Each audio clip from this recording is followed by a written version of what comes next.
real high-class bout. It's on!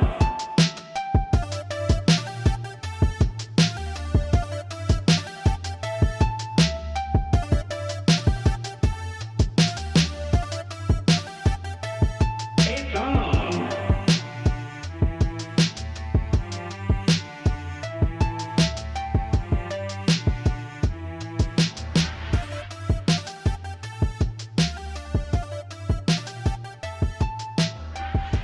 Hello, everybody. Welcome to Arsenal X, the Xbox podcast here on Boss Rush Games.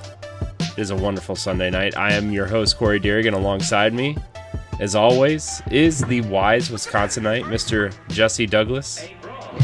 How's it going? Jesse, I'm excited to talk about what you've been playing. But first, we have a third chair, different from last week. But we love him. He's our lore archivist on Tower Casuals, the Destiny podcast here on Boss Rush Games. Some would say the best Destiny podcast out there, strictly because of this man's lore. And that man is Josh Finney. Okay, you're too kind. You're too kind. I mean, am I wrong? I mean, you're not wrong, but it's definitely not just because of me. Oh, well, you know. So, the dynamic duo makes it happen. Yeah. We actually have a full fire team here. By the way, Jesse's a warlock. Mm-hmm. Yeah. An under-leveled warlock, but a warlock nonetheless. I mean, you just gotta go read some more of those books, right? I mean, is a warlock ever really fully leveled? Ooh. A philosophical question. I would like to think that the warlock is just humble and he likes to let everyone else feel like they're much more powerful than him. Until he slaps him from 30 feet away. How's everyone doing? Josh, you look a little tired. Good. You look a little sleepy. It has been one heck of a weekend. I've actually been fighting a migraine since we did the Mario show the other night after Tower Casuals. I've been fighting a migraine since then, so going on 3 days now. That sucks. It's one of those. My meds aren't quite working, so try to do that. Probably gonna get to sleep after this. Sleep some more. Slept most of my Sunday away when I should be packing, but hey, you know, the best time to pack is literally the night before. You know what I mean?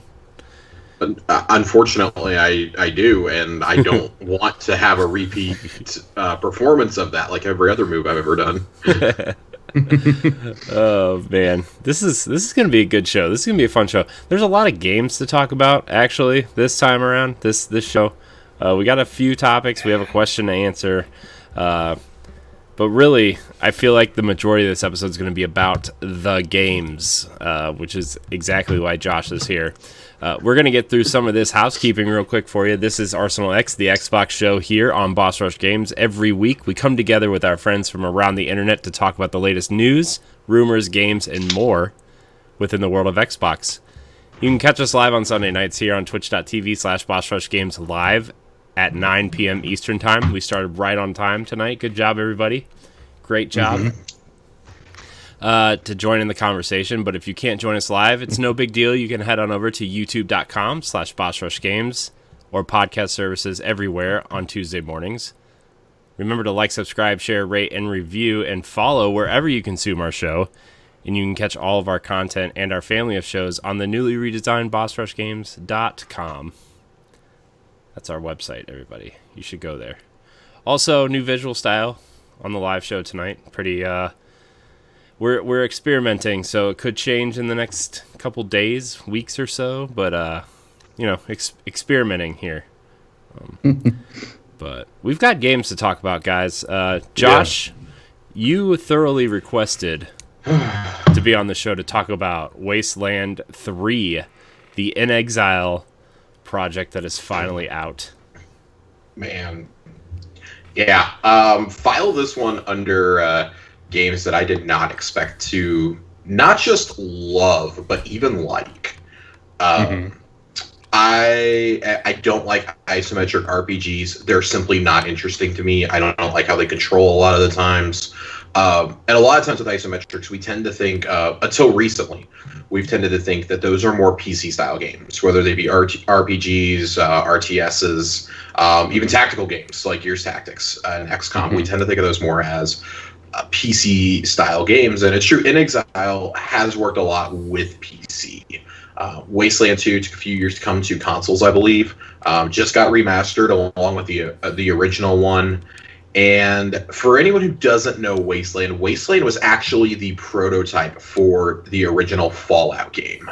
Back before the studio was in exile, Brian Fargo, who is the creative director over there and the studio head, actually was one of the founders of the original version of an Exile. The name is escaping me right now. But him and a few others who, ironically, now run Obsidian would end up creating Fallout together as a spiritual successor. Was it Interplay? Interplay, that's what it. Interplay, yeah. Interplay would make Wasteland in the late 80s as one of their first games, really their mega hit. And then they'd go on to do Fallout and Fallout 2 in the mid-90s with Ferris, forget his last name, who is now running Obsidian. So that's kind of cool that those guys are now working back together. But Wasteland 3, it picks up directly where Wasteland 2 leaves off, for the most part. It is a continuing narrative. You are a ranger in the wilds of Colorado, trying to get a supply convoy to Arizona to help the Rangers. It's very reminiscent of the first two games in the series, from what I gather. Just the amount of classes in this game, the gear you're constantly finding, the weapons, the skill trees. I expected it to be intense, and it kind of is if you aren't familiar with RPGs that really put an emphasis on your skills. Like, you have to know how to do it. You can't bluff your way through, like in a Skyrim or a Fallout. Basically, it's not like a Bethesda title. You can't just bluff your way through things, or, oh, I'm low level, I can at least attempt this. No, it'll flat out prevent you from doing it. So you have to distribute your skill points creatively. You could have 6 squad members, and there is a multiplayer component to this game as well that I'd really like to try out one of these days. I believe it's just you and one other person, and then 4 AI squad mates. But even in the early stages of the game, even on I'm playing on normal right now, it is a brutal game. If you do not pick your movements, use your specials correctly, you're going to die. I've had multiple squad members go down at this point. I'm not even out of the first area yet. The first major town is Colorado Springs. I'm running around doing every single side quest, rescue missions, things like that. I'm trying to build my base up, trying to get all my people in there. It is an intense game, but it's also deeply funny at times. I didn't expect there to be such a big comedic element to this game, but you can definitely see that, yeah, okay, now I understand why these were the guys who made the original Fallout. It kind of has some of that dark, black comedy in it. But for anyone who is on the fence like I was, I definitely would recommend playing it. It is on Xbox Game Pass for PC and for console. If you're on PS4 and you're listening to this, you can still pick it up over there. This is one that it is not going to click for everyone. I think for out of every 10 people who play this, maybe 1 or 2 will have the same experience that I did. Maybe 1 or 2 more will enjoy their time with it before putting it down. But if this is what we can expect from In Exile going forward, and we know they're already in production on their next title, using it's going to be one of the first games to use Unreal Engine 5. Brian Fargo was confirming that at the beginning of the summer. Then I think the Xbox ecosystem is about to become the place to play RPGs at, of all kinds. If you've got this style coming from In Exile, you've got a more Bethesda-style approach with Playground Games. Of course, we've got Obsidian, who has done isometrics before with Pillars of Eternity. They've got the survival RPG in Grounded. They're doing Avowed, which is also set in the world of Pillars of Eternity. Other Worlds. They got the Outer Worlds. They're doing the Outer Worlds. This is kind of becoming the place for RPGs, a lot like we see PlayStation as the place for single-player action adventure games. I really feel like Xbox has an opportunity here in the next couple of years to really establish itself, much like the first Xbox, as a place for RPGs to thrive. Never forget, BioWare's games that came to console were only on Xbox that first generation. Yeah. So I'm really like, one of the things I'm most excited for the future is I really, really want their Elder Scrolls, like their version of Elder Scrolls that they're working on to just really do well. Like if they can compete with something like that, would be massive for Microsoft to have. I think as long as Avowed gets like a 7.5 or 8, it'll just be one of their biggest games ever. I feel like it doesn't even have to be a perfect 10, right? I mean, as long as it's like just as good as the Outer Worlds, but in that Elder Scrolls-ish type way. Yeah. So, and this is the thing I draw with Elder Scrolls all the time. Like, when we praise Elder Scrolls critically, a lot of us are old enough to remember playing Morrowind and Oblivion.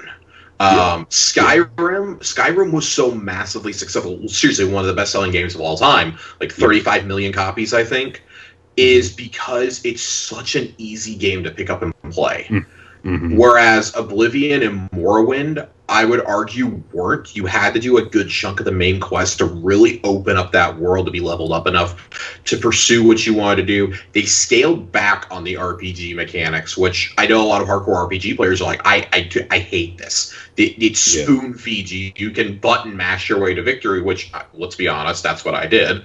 I hope Avowed finds a way to strike a delicate balance between the gameplay loop, which is why I love Bethesda RPG so much, with a bit more of a skill-based functionality, like in Wasteland. Like, when you pick this class, this is because you can upgrade your other skills. They're never saying you can't, but they're telling you you don't have to dump it all into the 2 characters you get at the beginning, either pre-made ones or ones you make on your own.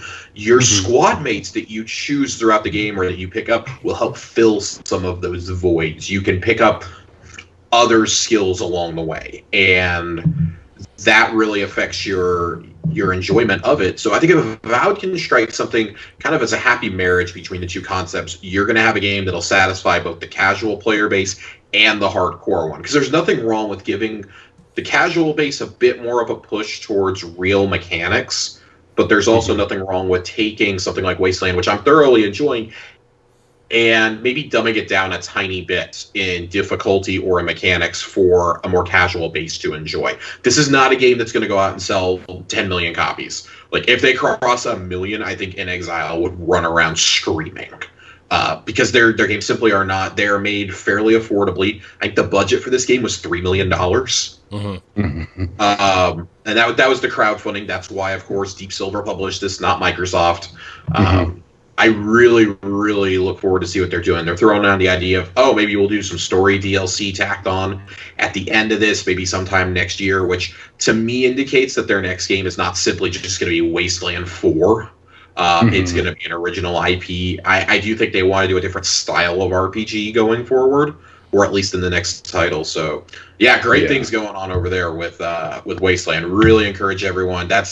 If we do Game Pass picks or something, that's absolutely my pick. That's something everybody should experience. At least the opening, I'd say the opening quest line is really good for you to dip your feet in and see if you're interested, especially if you like XCOM or Gears Tactics. Yeah, I've had that game pre-downloaded on my Xbox for like months now, because it was a long time ago already that you could pre-download it. I had played the last one a little bit. I didn't super get into it, but something about this one seems a little bit different from the last one. Like, when I was the Microsoft money this time too. Yeah. Which they've directly said they used to pay for voice actors, more interactive dialogue trees, and just kind of spice up the graphics a bit. They were like, we weren't planning to do any of that. And then when Microsoft bought us, Phil and Matt Booty were basically like, okay, what do you guys need to get this game to the finish line? Like, they were the ones who were like, hey, feel free to push it. This was originally slated for late 2019, and after the Microsoft acquisition, they went ahead and preemptively bumped it to spring 2020. COVID knocked it back to August. So we just yet another really, really solid game in the. Even though it's not technically Microsoft publishing it, another really solid game from a studio they've acquired, and I'm really excited to see what they do with the just full range. Because Brian talked about this in an interview with GamesIndustry.biz about 2 months ago, I guess, right before the July showcase. And he was like, yeah, they basically let us do whatever we want to do. Like, we pitched our next game to Matt, and he was like, well, that sounds a little weird for you guys, but like, he goes, within 2-3 minutes, he was like, if this is what you really want to do it. Like, we want you to make what you want to make. We don't want to tell you what you need to make. And to me, I think they're learning their lesson they did with Bungie of, no, you must only make Halo. You must only do this. Like, you have some studios like the Coalition and World's Edge that are responsible for certain franchises. But I think when you allow studios like Obsidian, for example, to manage the Outer Worlds, to do what they want to do with Avowed, but also have literally 11 people are making Grounded, to allow them to also do a passion project. And hey, it might take 2-3 years to come out, but we only are devoting like maybe an eighth or a tenth of our workforce to that.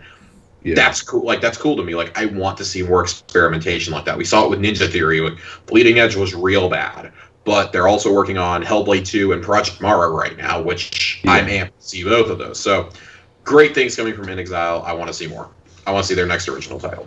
Yeah, I think the thing with Bleeding Edge is it probably would have been a much bigger success had it come out originally when they had been, wanting to bring it out like years and years ago or whatever. Like pre-Overwatch. But it just kind of, but now, when you have things like Overwatch and there's tons of things like that now that it just, I personally liked the characters and stuff and a lot of the things of Bleeding Edge, but the problem is I don't even really care about Overwatch either. So just that whole kind of thing, the closest thing to those games that got me is Rainbow Six Siege. Like, having that specific character that does a specific thing to help the team, like that was my kind of game like that. I just couldn't really, I mean, I have Overwatch, and, obviously Bleeding Edge through Game Pass, and I've, put some time in both of them here and there, but it just did not speak to me, and it really is a bummer. But I'm glad that they at least were able to make it and not just continuously thinking, what it might have been, kind of thing. And so they've kind of, they got that project done, they got it out there, and now they can move on and and think of other things, to do. Yeah, that game, to me, not to cut you off, Jesse, to me, the game with Bleeding Edge, the impression I got was, especially when you start digging into the history of that game, it was in development like 2 years before the Ninja Theory acquisition. They wanted to try their hand at making a new IP. It was in production when Hellblade still was. And Phil didn't cancel anybody's projects that were still in development when they went ahead and got it.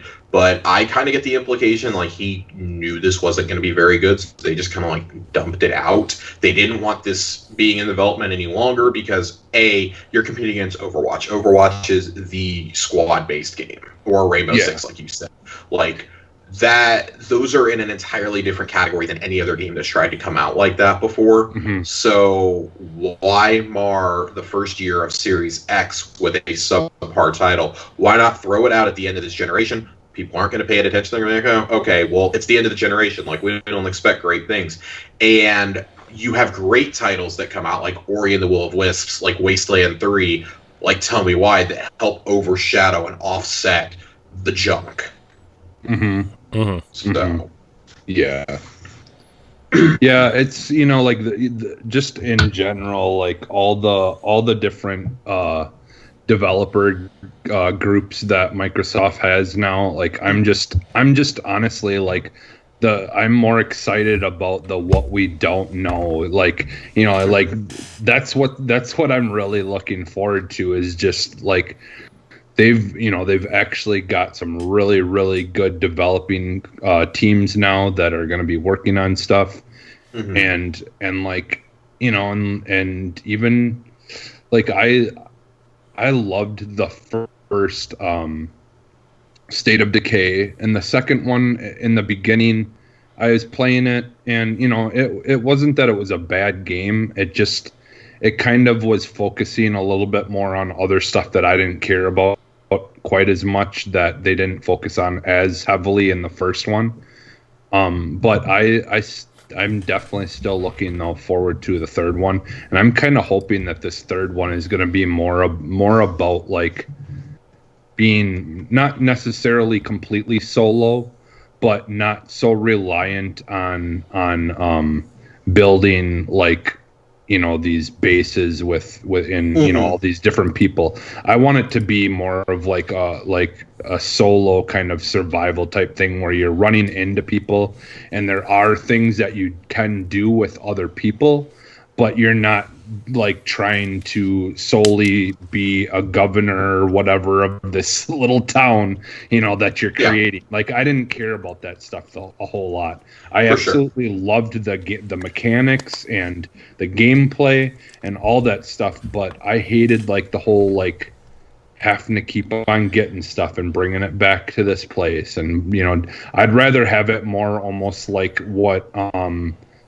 Grounded is, where you're like very, very minimal survival mechanics, where you just gotta focus on staying hydrated and eating food, like because I think Grounded does an absolutely great job of that whole mechanics of that stuff, because too many times that games like that will make it very difficult to find those things that you need to rehydrate yourself or whatever, or you have to like create a water a purifier or something before you can even rehydrate, and it's like I don't want to have to deal with all that stuff. I want it to be something that you worry about, but not that big of a deal to be shouldn't have to jump through all these hoops to even make it possible to replenish those things. Like just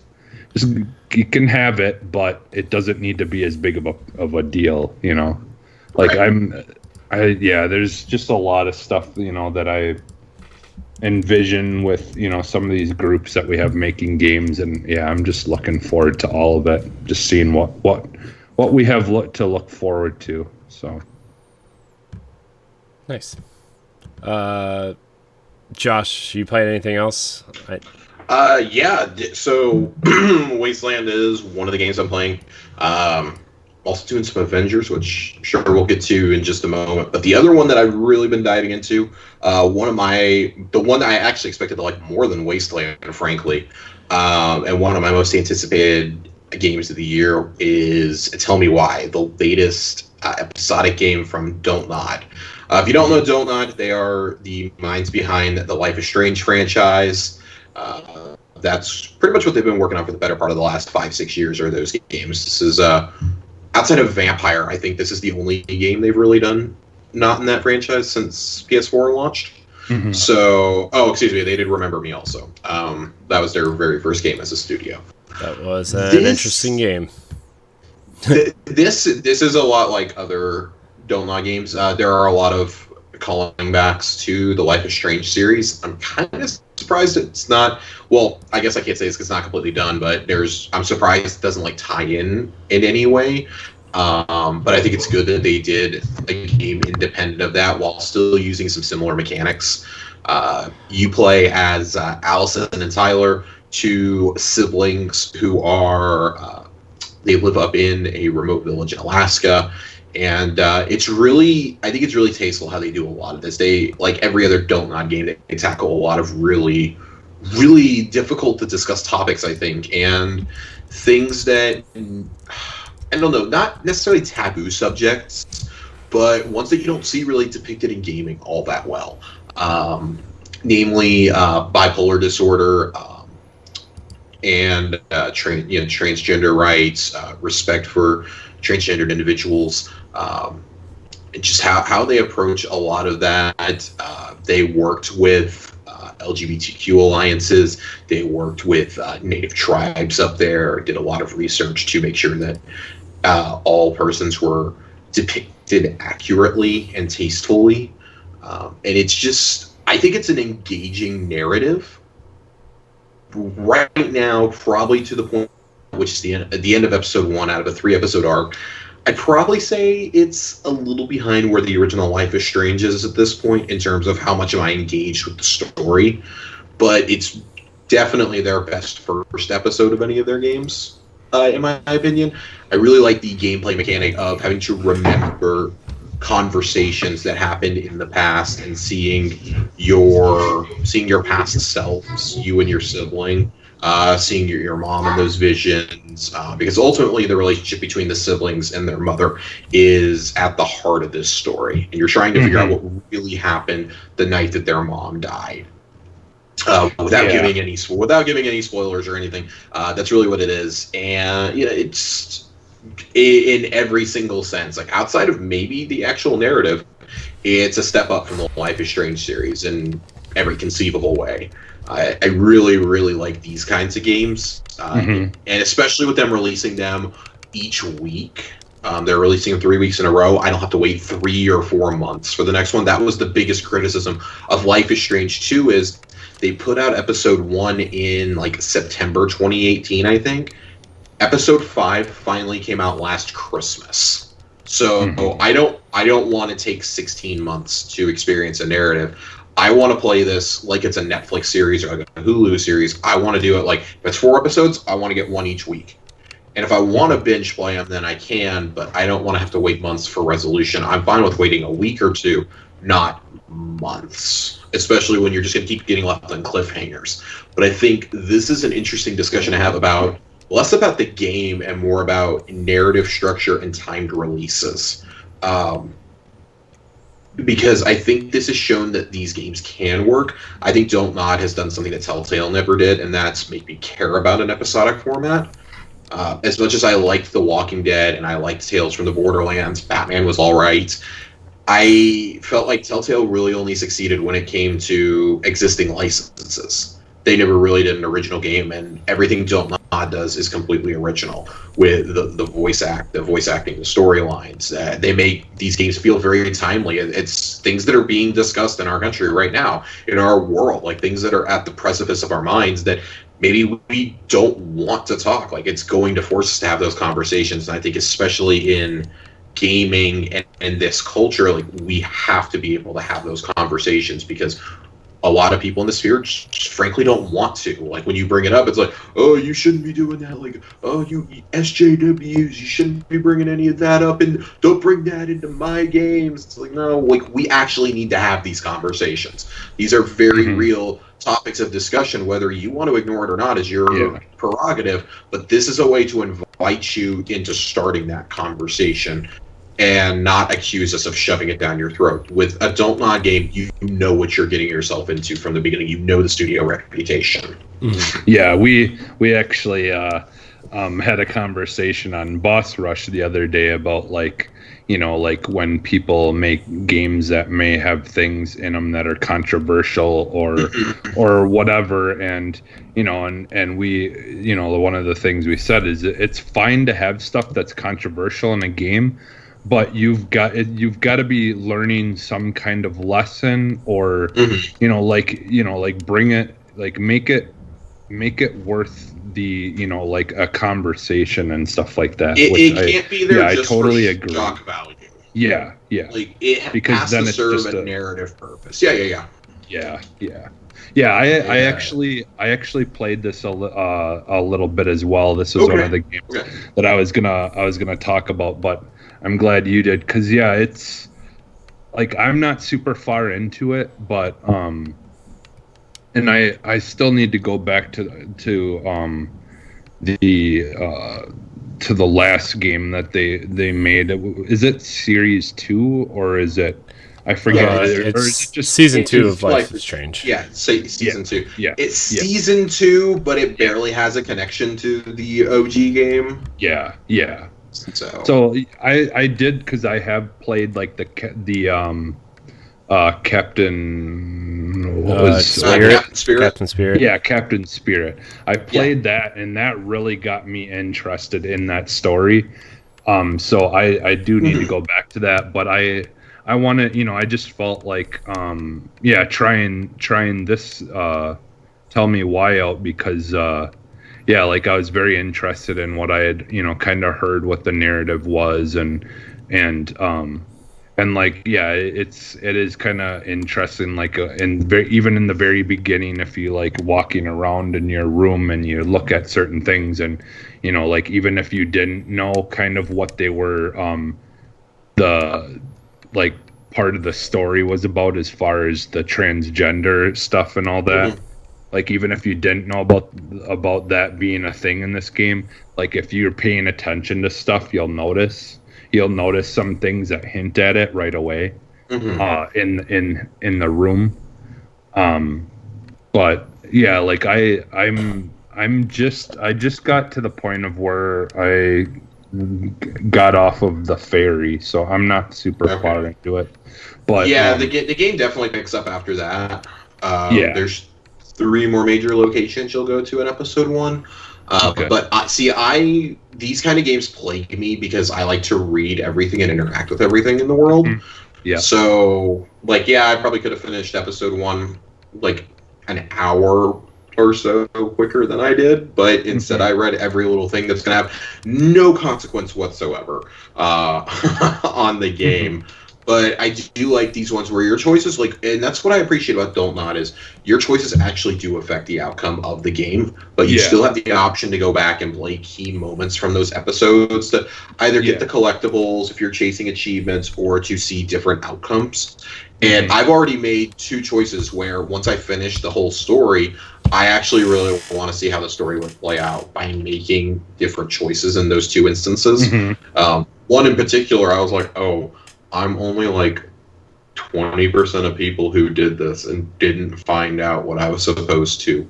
Oops. Like, maybe I should go do this the proper way. But it's in all manners of it. Like, this is the kind of game that I wouldn't mind seeing one of these, maybe not yearly, but like every 16 to 18 months, I wouldn't mind seeing a title like this on Xbox or on, like, I traditionally like to play these types of games on my Switch. But I really, really, really want to see the relationship with Don't Nod continue. Before the July event, I had made a prediction that I felt Microsoft is still going to announce at some point this year that they're acquiring more studios. And for me, I think Don't Nod is the one at the top of that list right now. In terms of the relationship they have. They haven't revealed a game at E3 since like 2014 that hasn't been on Xbox's stage.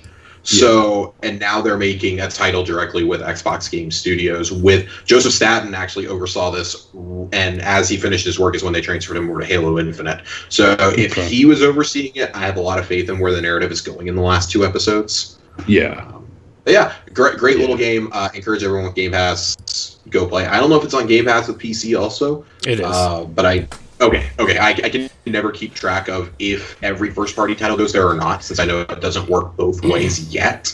I've been looking, and sometimes we have to download new stuff at work on our computer there, and like when you open it up, it automatically opens up to the game section and Tell Me Why was plastered all over there, and man,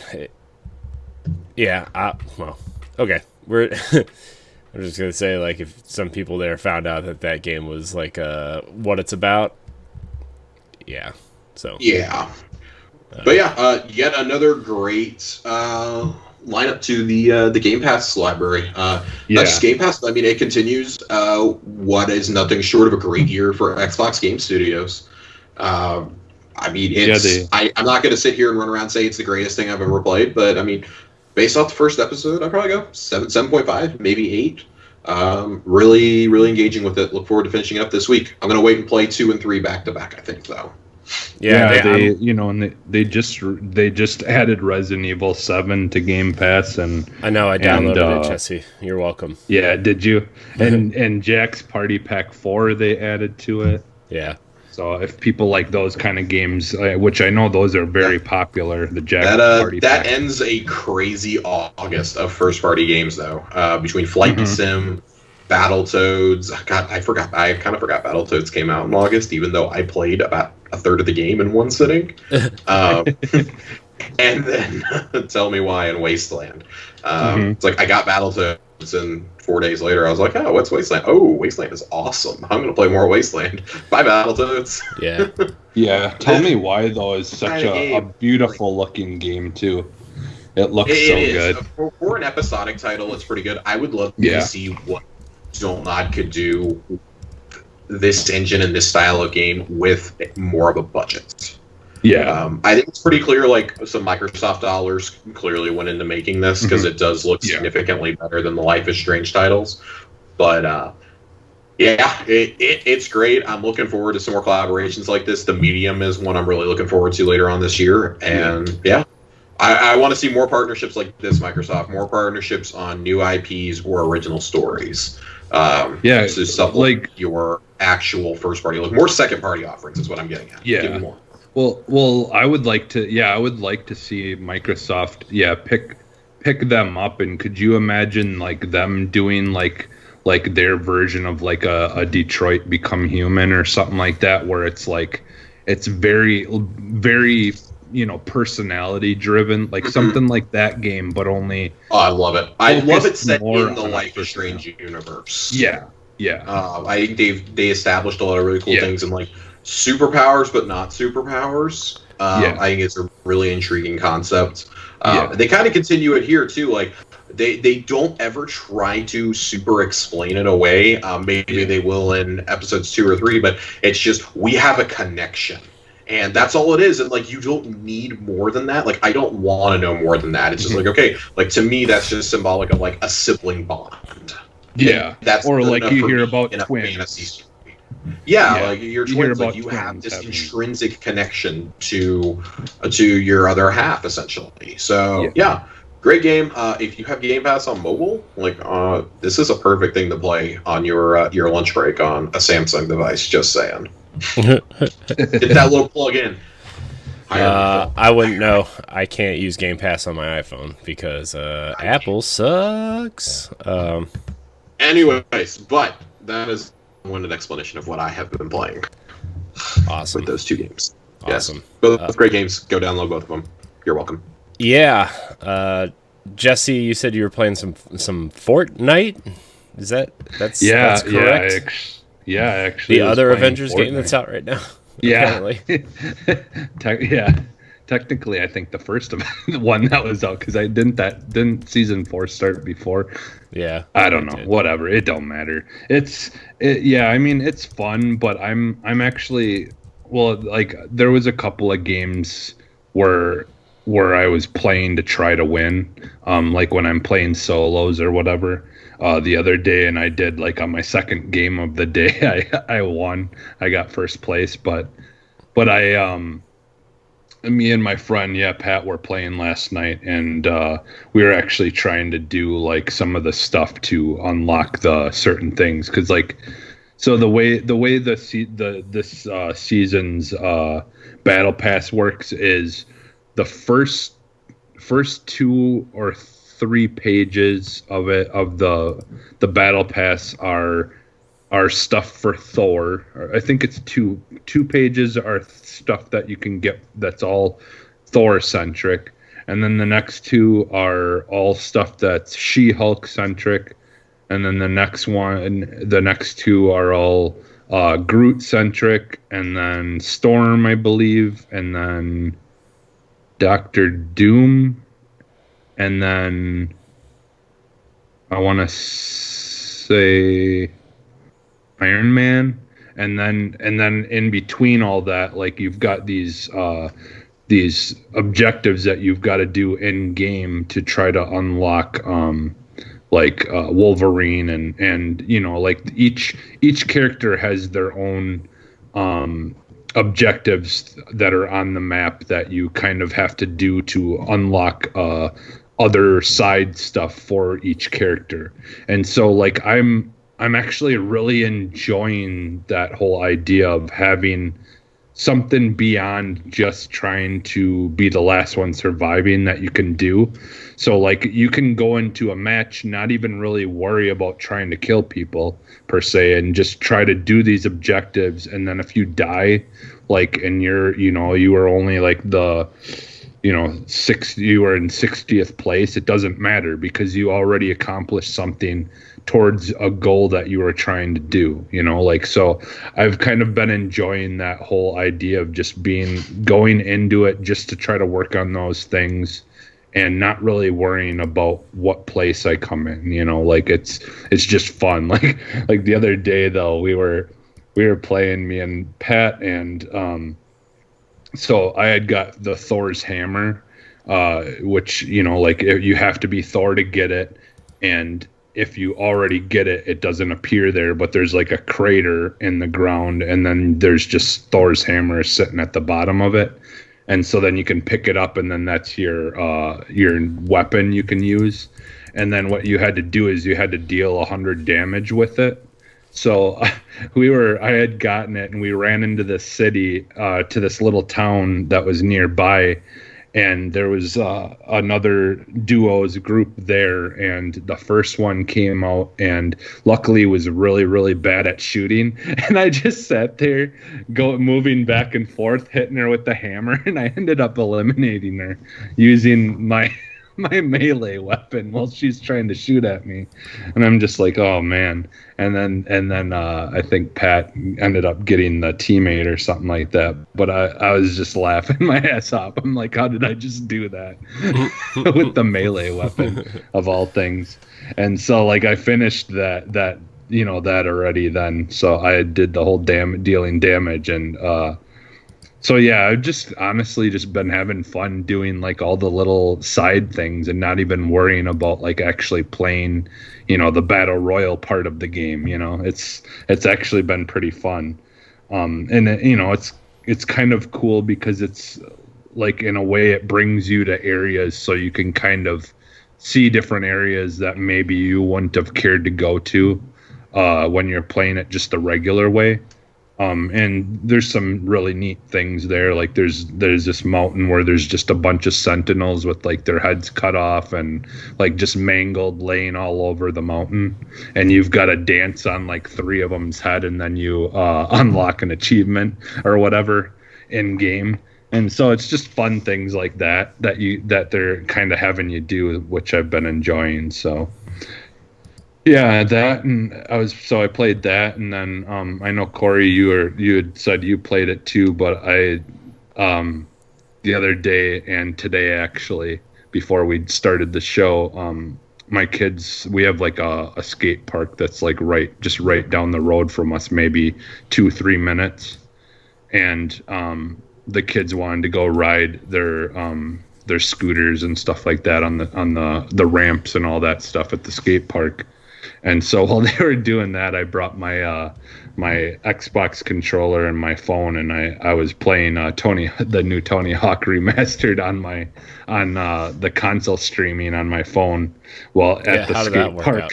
How did that work out? Really well actually. Oh, really? Like when I first started up, it was lagging really bad, but that was because I had power saving mode on my phone, which limits your bandwidth and all those kinds of things. But so then once I turned that off, it consistently stayed in 2 out of 3 bars for the connection.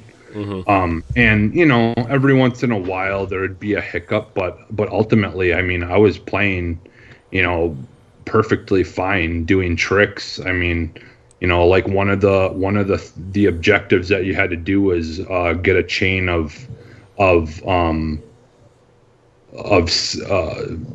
moves and stuff like that equals up to 7,500 or more points. And I got that achievement in game while playing it on console streaming. So I mean, it was working pretty good.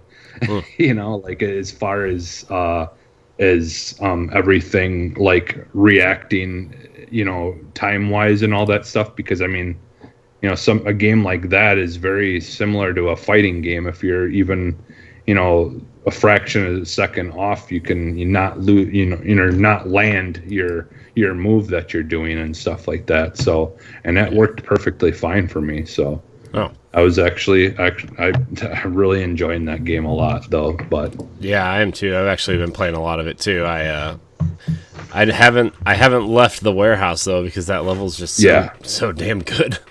Yeah, I can't wait to pick this up finally. Yeah. It's one that I was planning to get when it came out, and then it just kind of snuck up on me. I, for some reason, did not realize we were about to hit September, and it dropped. Hey, and I was Josh, like, it's September.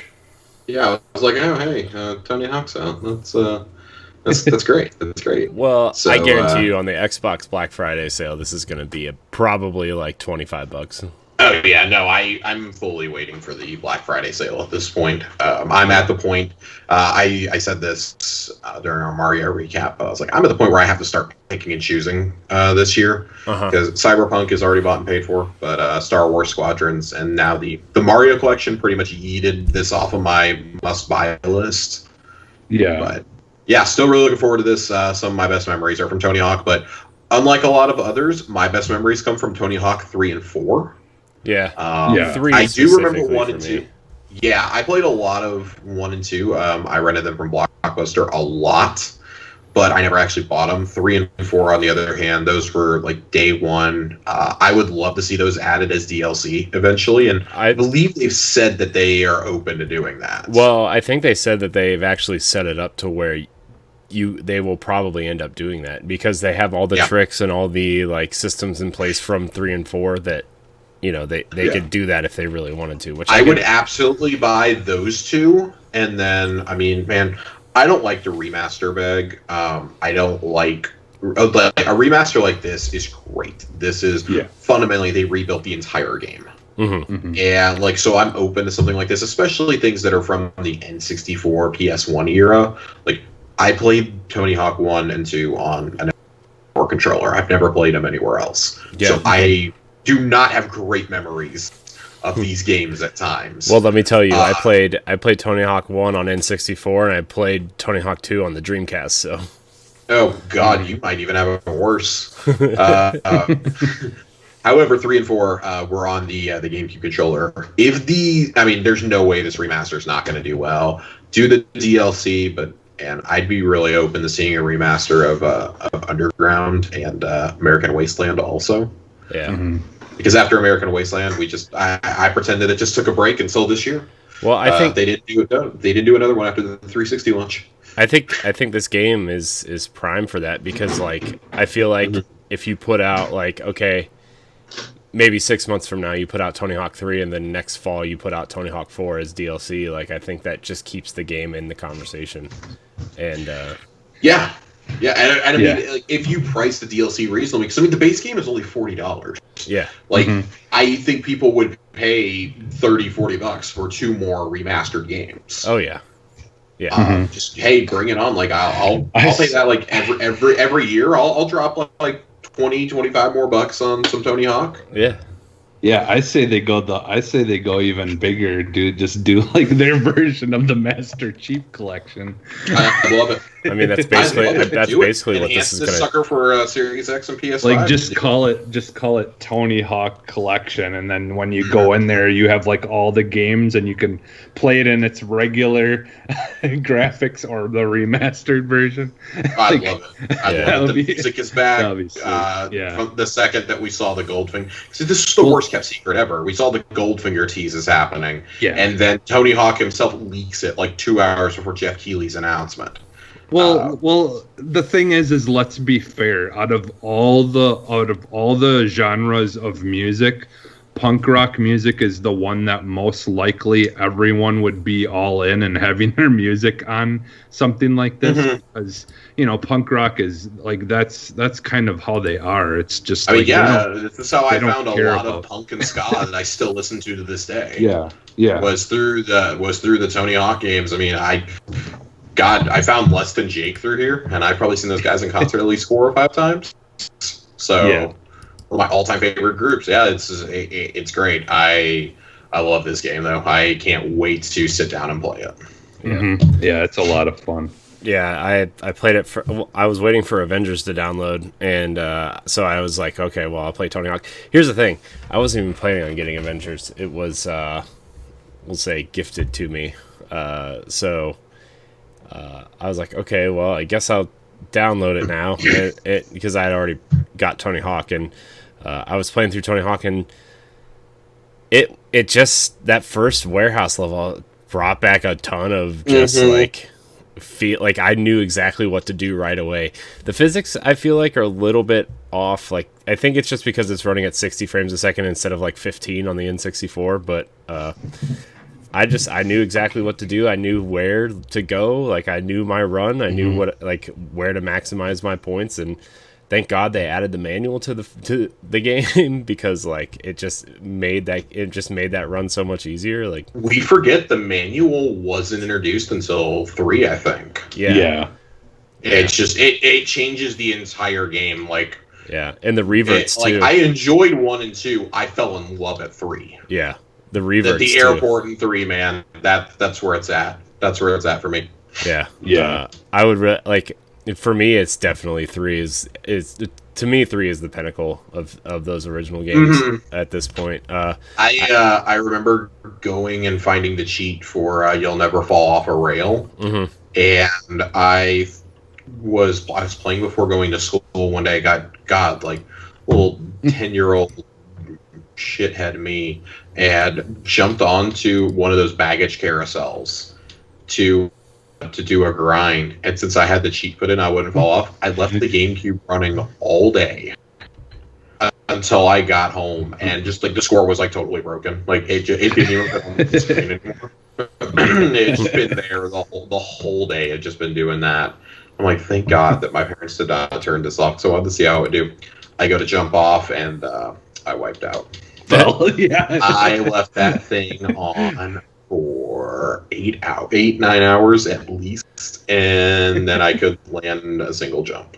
That's funny. So, that was the end of my TPHS 3. The only thing that's missing in the remaster though, and that first level is the fan blade that you could grind to open up that secret room. Yeah, oh, is that? Because you remember there's the half pipe, Corey, where like in the middle of it, and then it goes up to a wall. There's a fan blade or something there that you could grind so I'm gonna across, and then it would open up. Are you sure door. that's not? Isn't that in number 2? Isn't that the first level in 2? I think. Oh, okay. Because it opens up that secret room. Oh yeah, because on the other side. You're grinding the airplane blade because you're in that's the, right. airplane. The airport. Yeah, that's right. That's what I'm thinking of. They are very similar though. But it's very similar because they both have that. I saw a lot of people saying the same thing, like, this isn't what I remembered, but it's still awesome. And then they're like, oh wait, it is the same thing. I forgot because it's been 20 years. Yeah. It's like that. I mean, that first level in both games really feels similar because you have the half pipe off to the right, like off that starting area, and then you have the vehicle in the middle with the grind ramp beside it, and then like the wall. But in 2, like you can jump over the wall and get into this other area. Yeah. So Mm-hmm. But Tony Hawk, man, what a game. We were talking about Tony Hawk in 2020. Just what a sequence of events. Yeah, I mean, it's it's literally one of those games that like sparked a whole entire genre of games. Hey, like without Tony Hawk, there's no BMX XXX. Okay, dude, when are we getting the Dave Mirra BMX game? By the way, man, God, dude, what am I getting? What am I getting another amped? What am I getting amped for? That's what I want to know. I want a new Jet Moto. That's the game. That's the game that the initiative is working on. Actually, is amped for. Listen, I am one of 3 people on planet Earth that would absolutely lose my mind if they announced amped 4. Dude, I I'd be like like, amp. "Oh, that's it.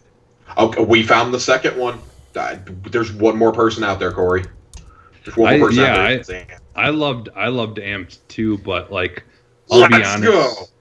I'll be honest though, like Cool Borders 2 though is still one of my favorite snowboarding games of all time though. See, I think everybody had a snowboarding game. PlayStation had Cool Borders, Xbox had Amped, Nintendo had the now completely forgotten and 1080. mistreated 1080. And then there was SSX, which was on And everything. everyone had the GOAT SSX3. SSX is the greatest snowboarding series. I have to tell you, it does not hold up, my friends. Did you buy the SSX. one on backwards compability? Yes. Yeah, I did too. It's like the first original Xbox game I bought. Man, it's so bad. It's so bad. I told you this the other night, Corey, the games that I still have for my GameCube, and I discovered I have a game sitting inside the GameCube. God knows it's got to have been in there for a decade, but SSX3 is sitting inside my GameCube still. Yeah. It's funny. I had an SSX game for every console. I had the first one only came out on PS2, and then I got Tricky for GameCube, and I got 3 for Xbox. Yeah, pretty much the same here. I played the semi-reboot they did not a few years ago, during the 360 gen. And not horrible, not great. And, God, EA, bring back EA Sports Big. I demand SSX and NBA Street on next-gen consoles. Do it. You will literally print money. Yeah, but the problem... nostalgia. The problem is like, will they do it right? Like, they may do it, but will they do it right? That's the problem that we've run into with EA. Here's your solution, Jesse. Give everything to Respawn. Respawn is now making EA. Yeah. Respawn is now EA. Yeah. Like, you answer to them. That would be the... Oh, wow. Yeah. It's sad because, like... I mean, Vincent Pell's basically running everything over there anyway now, so... He is literally running DICE now. Yeah. DICE LA, at least. Yeah. Man, it's interesting. Put Vince in charge of everything. That's how you fix EA. Put him in charge. Do it. So other than Tony Hawk, I've been playing Assassin's Creed Odyssey.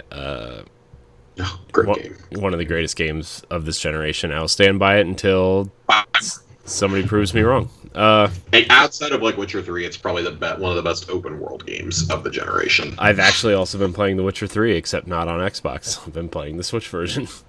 So tune in Nintendo Power Block for that. Yeah. Destiny 2 I've been playing. Finally got Xenophage. But we talked about that on Tower Casual, so you Destiny. Who plays Destiny anymore? I know. It's not like we created a whole show around it. Jeez. Stupid idea. But the other game that I've been playing, and Josh, I know you've been playing it too, is Marvel's Avengers. Crystal Dynamics attempt at making a Marvel game, and let me tell you, I've only played like the first, well, it probably took me like a half hour because I wandered around that area for so long. But that opening scene, like it looks really good. It looks way better than the beta did. Like it looks way better than the beta did. Yeah. I had no issues with the beta, at least how it looked and how it sounded, knowing that this is a Crystal Dynamics title. For anyone who doesn't know, of course, they are behind the Tomb Raider reboots and behind Rise of the Tomb Raider, which absolutely one of my like 15 games of the generation so far. Absolutely. This is what they've been working on since Rise came out in 2015. So 2014, 2015, whenever it came out, 5 years. and man, Yeah, about 5 years. They first announced it with a really cryptic teaser in 2017, and it took us 2.5 years to see it. It started becoming the butt of E3 jokes, and it looked real bad last year. It looked real bad. It looked real rough. It looked real bad earlier this summer. I actually thought that this is the way that I phrased it. I was like, I've never been so excited to play a game that looks like it's going to be a 7.0 in my entire life. Yeah. After I saw the first War Table presentation, so much so that I didn't bother to watch the second.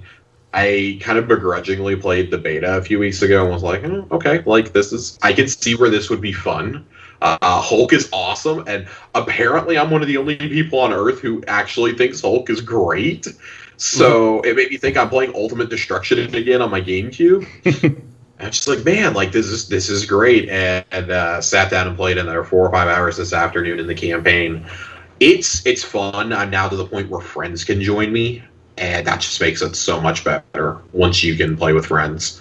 I can't wait to fully unlock the entire squad. I'm halfway there right now, and man, I want to play the DLC so bad. I've heard the campaign's like 10 to 12 hours. The campaign. It's for a looter shooter type game. It's a little on the long side. Like the levels aren't entirely like they're not super linear, but they aren't entirely open world either. It's kind of this strange hybrid. Like you can beeline it straight to your objective, or you can stop and do side objectives along the way, which usually reward you with better gear. From what I played in the beta, it's kind of like Tomb Raider was a little bit. Like kind of. So I don't want to spoil too much, but the beta now I understand why some of my friends and some of the reviewers I was seeing, some of the YouTubers talking about this, were so frustrated with the beta. They're like, the beta is not representative of the actual game, which I 100% agree with at this point. Yeah. The couple levels in the beta are really linear. Probably the first 3.5 hours of this game are super linear, but after that, like, the maps start to really open up, and especially as you gain new heroes, the exploration you can do with some of these, like there are certain areas you'll only get to with certain characters. I think the story is actually, because that's the biggest thing with an Avengers property, you have to have a compelling story, and I think to focus it on Kamala Khan was a genius move on Crystal Dynamics' part. Like her comic had only been out for a year or two when they went into pre-production on this game. So they were doing it without knowing if she was going to become a fan favorite, if people were actually going to like her or not. I don't know at what point they decided to make her the main character, but you could not have asked for a better lead. I'd rather have this kid who like worships the Avengers before the events of Heyday. And you see the relationship between her and her father, which is really like the emotional core of the story, is that her grappling with being a teenage superhero who is trying to reunite the Avengers after what happens. It's got a great selection of classic costumes, classic villains, side characters. I mean, the DLC characters leaked. I don't know if either of y'all saw that list. I did. I looked at it the moment it was out because I was like, man, well, I'm a weak man, and I absolutely read that the minute it showed up on my feed. Can I just say that the Kate Bishop trailer that who's playing her? Ashley Birch, I think, is playing her. Yeah, I think so. Yes. She posted it, and that trailer was awesome. So it's no secret that one of my it's become something of a meme in circles that I run in, that one of my all-time favorite comic book characters is Hawkeye. Clint Barton is absolutely one of my favorites, and a lot of that is due to just the incredible run by Matt Faction in which Hawkeye is training Kate Bishop.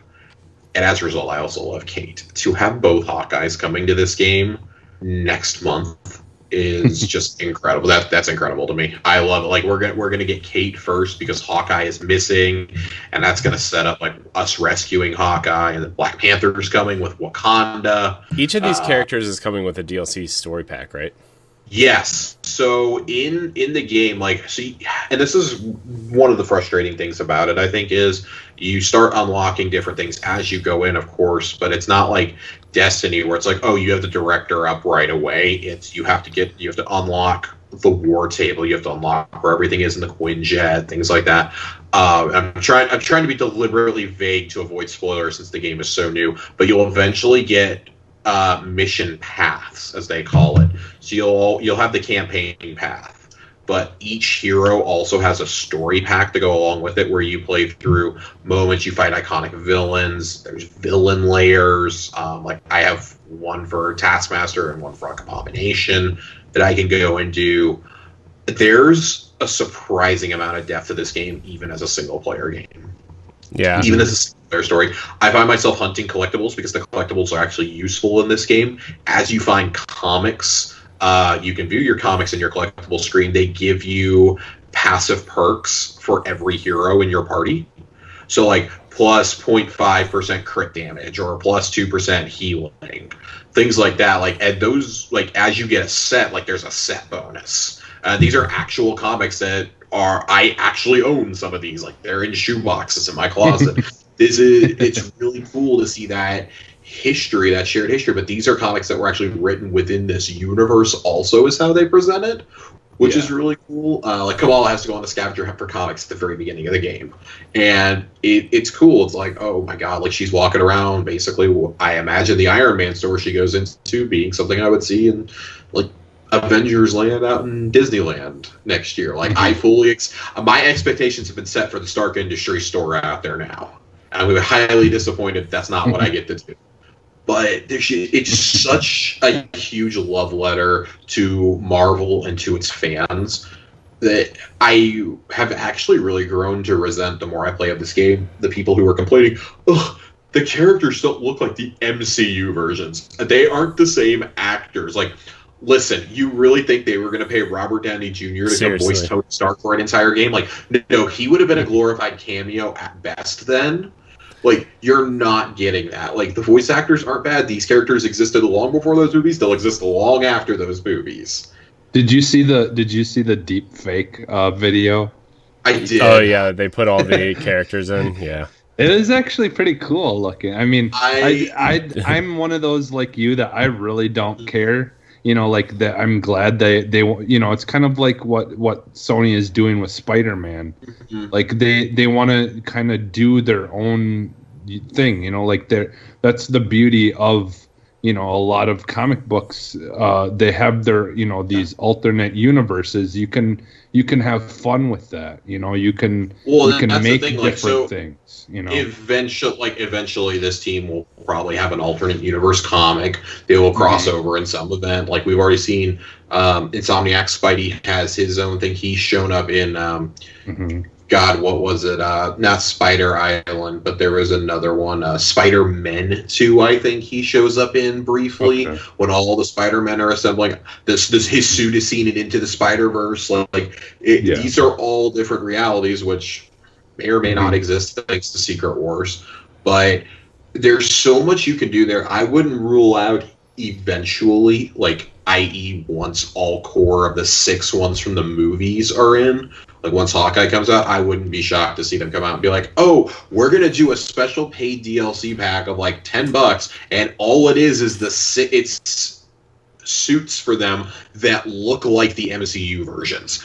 I would drop so much money so quickly for those. I'm surprised that that's not already there. Like, cause like I mean, you look at Spider-Man on PS4, right? Like they ended up putting all the movie suits in there. Well, so, and I know that's a different situation. This is the Cynic's Corner, okay? Like I expect it to come. I expect it to be a separate paid download. You can't use in-game credits for it. It's not going to be a battle pass reward or anything. I expect this to happen because money. We like to make money. And in a live service game, that is, like, I've always joked the Gallarhorn in Destiny is like the break glass in case of emergency exotic. Like, if the game's ever going downhill, quick throw Gallarhorn into the mix. And I feel like I really want to be cynical and say that's what the Cosmodrome was for this fall after they saw the reception to Seasons this year. Yeah. I think that was a quick bust out the Destiny 1 content quicker than we planned. The Vault of Glass. We got Vault of Glass coming back, guys. I promise. I think that the MCU suits absolutely were a break in case of emergency item, and we still haven't seen the scores for this game yet. As it is a live service game, like we're starting to see some trickle out. Most of them are 7.5 to 8. Well, which Game Informer gave it an 8.75. Okay, yeah. So, and here's the thing: like, this is one of those games where it's like, okay, I don't know. I told this to our friend A1 Johnny, who joined us on Tower Casuals last week. We were playing earlier, and I said, I'm more interested in hearing what non-Marvel and non-comic book fans have to say about this game. Because, like, for me, I just want a good Avengers story, and I'm already used to a looter game. I'm used to beat-em-ups. Like, this is kind of what I want. Like, Iron Man controls how Anthem should have. And it's actually really great once you get past the A-Day segment, because he sucks in that. He's arguably the worst Avenger in that part. But everything else is awesome. This is a game I see myself having a lot of fun with. I don't know if I would have bought it for $60. I did have it gifted to me. But I absolutely would say for anybody on the fence, continue to be on the fence. Listen to your friends who are playing it. Try it on GameFly if you possibly can, if anybody still subscribes to that. And then buy it the minute it drops. Todd Oxford does. $40. He just tweeted about it. I think $40 is like. I only say I wouldn't pay $60 because it is really buggy, like every other live service game. I've had some. I haven't had it crash on me yet, but I've had some interesting. My characters are invisible, or the screen goes black, but my objectives are still up, and I'm clearly still being shot. Mm-hmm. Fix some of those. You can't swap heroes that are on your roster, even if they're AI teammates. You can't swap between them, which really irritates me. But man, if I saw this game for $40, I'd absolutely drop $40 on this without a doubt. And all the DLC is free. Like, I don't have to sit here and worry about having DLC packs thrown at me in 3 months. Unless you want those hero cards for those free characters coming. So the hero card, that's something I want to address. I'm glad you brought that up. So the 6 heroes in the game, you get their hero cards. If you finish a challenge card out, it works like Fortnite, you have enough to buy other characters. So you conceivably don't ever have to spend real world money on anything. Which I really like, because I think the rewards from the battle passes are frankly cooler than what you can buy with credits anyways, at least from what I've seen. Nothing in the store to me looks remotely appealing outside of there is the original Sin armor for Iron Man that I'm like, oh damn, I really want to buy that. Is that the black armor? Yeah, it's like black with a little bit of gold in it and a red reactor. Yeah, I really want that suit. There's a bunch of cool Captain America suits too. Did you see the Kamala Captain America? I did. I saw Greg Miller tweeting about it. I'm not one for throwing on a lot of cosmetics. Like, I just kind of like her normal t-shirt and jeans look. I immediately got rid of her hero costume when I got it. I was like, no, I don't want this. Like, you don't get rid of it, but I swapped it off. Like, nah. I like how they look when they're introduced. I did go for a bright green Hulk skin that I had, because I'm like, forget this. Hulk looks like a turd right now, and that's not appealing to me. Yeah. If he has a beard, it's really weird. So, I'll be honest. I've always been a Warhammer fan, or War Machine. I mean, sorry, War Machine. War Machine is coming in the DLCs. Yeah. That's nice. the other thing that I really like about the DLC is every character being even if there's a new class being introduced. Like, for instance, Scarlet Witch will be introduced. We were kind of likening this to like Echo Fighters from Smash. So you got Iron Man and War Machine, you got Scarlet Witch, or you got Black Widow. I'm thinking Scarlett Johansson. You got Black Widow, and you've got oh God, what's her name? I'm forgetting now. Bucky Barnes coming. You've got Falcon coming. You've got Captain America. You got Quake. You got Black Panther. Doctor Strange. I mean, clearly the Hawkeye characters will probably play similarly. I Yeah, bet it's Spider hilarious Man. that they're releasing those one right after another. I would not be shocked as a final DLC character to see Miles Morales available for all platforms. See, I like don't to know. me, that would have been the smart exclusive for PlayStation to not piss everybody off. Right? Would be like, okay, everybody gets Spider Man, but if you want Miles Morales Spider Man, you have to play on PlayStation.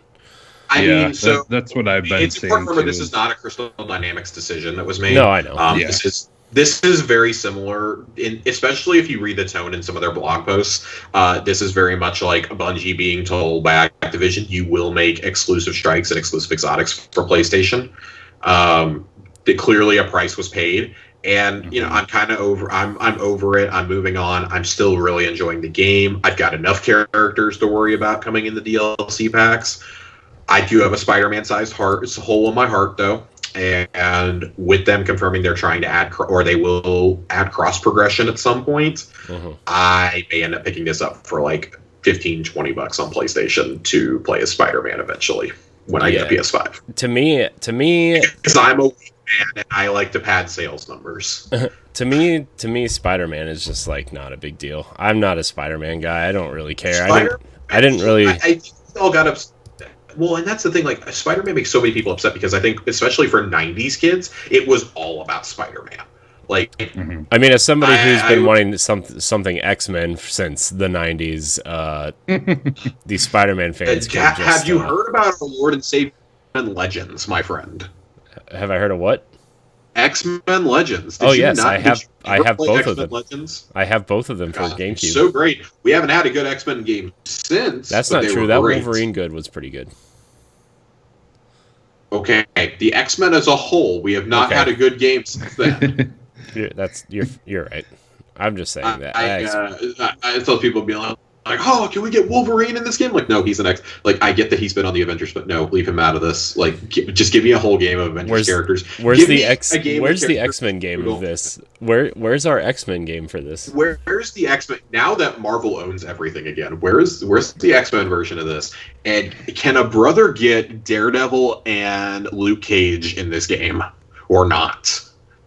Like, just keep throwing in Echo Fighters, and I'll keep playing this game. Like, it's going to be a Destiny style game for me. I'm going to play for a while, and I've already even said, like, once I finish the campaign, play some co-op, I'm dipping until the Series X enhancements come out, because this game needs that boost real badly. My 1S is chugging along in the other room trying to play this. See, I haven't had it. Well, I mean, I only played for a little bit, but I haven't had any issues even through the beta on my Series more X. particle Or effects, my like the 1X. Yeah, the deeper you get in, and the more large-scale fights you're in with the more characters on screen, like in your party, it starts chugging a bit. I had some pretty bad frame rate dips. I had a little bit of screen tearing going on in cutscenes. Not even intensive cutscenes. I had some screen tearing, some pixelation going on.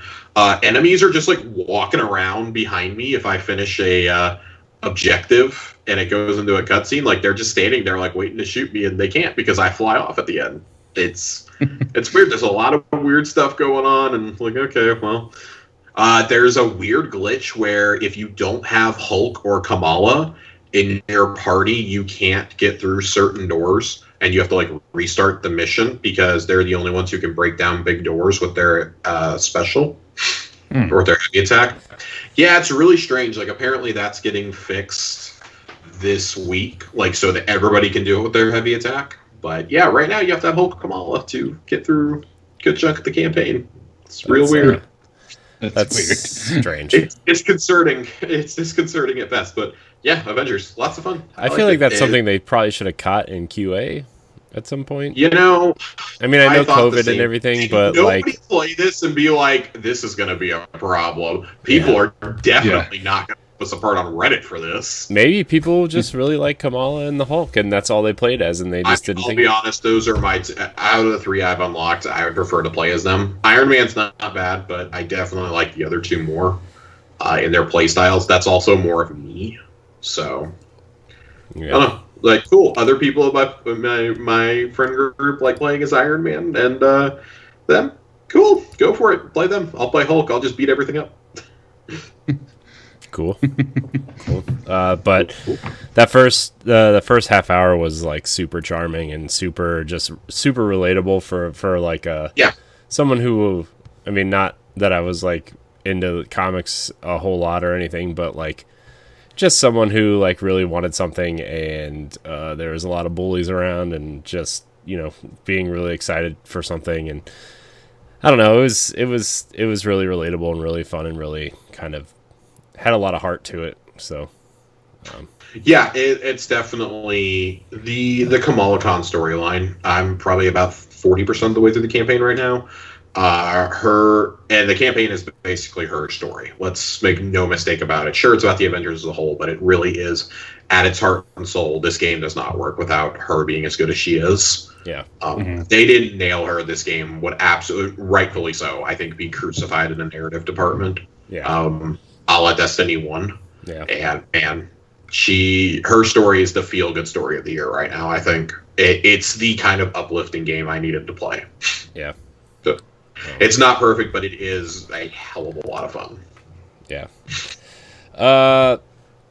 All right. Well, we're going to move along. We're going to touch this one story real quick. We're going to kind of skip the second one because I don't really think it's that important. I think we're going to do a reacts to the Ubisoft Forward on Thursday after Tower Casuals. So we're going to touch on this rumor that's been going around.